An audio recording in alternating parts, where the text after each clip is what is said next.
waraabon irraa bu'ee qeeransiin irra bahu bineensuma tokkolleen waan naannahu nyaatamuun kiyya loolu dheessuus waa duraan bahu humna too jabeeffadhee xiyya koo qopheeffadhee lachuutuuf irraa da'u.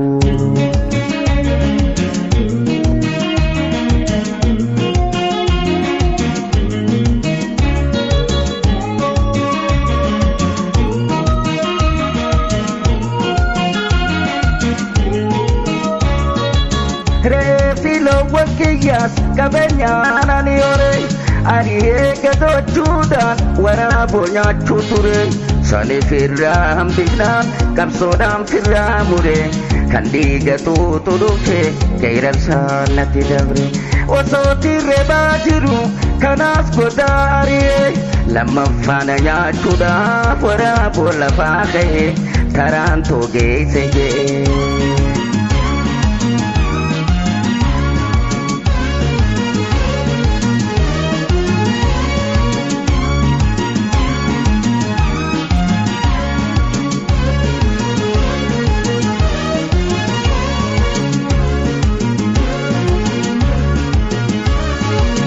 Waraabon irraa bu'ee qeeransiin irra bahu bineensuma tokkolleen waan naannahu nyaatamuun kiyya loolu dheessuus waa duraan bahu humna too jabeeffadhee xiyya koo qopheeffadhee lachuutuuf irraa da'u.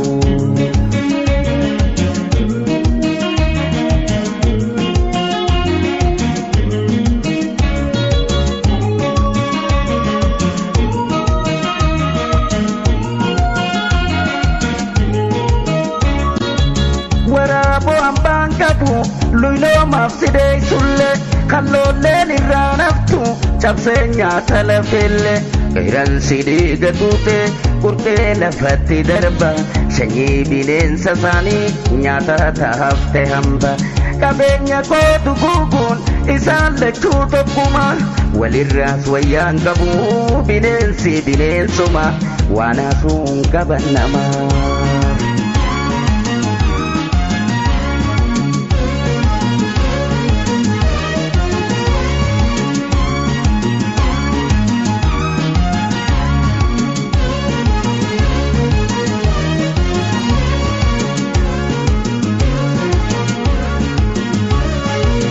Waraabon irraa bu'ee qeeransiin irra bahu bineensuma tokkollee waan naannahu nyaatamuun kiyya loolu dheessuus waa duraan bahu humna too jabeeffadhee xiyya koo qopheeffadhee lachuutuuf irraa da'u.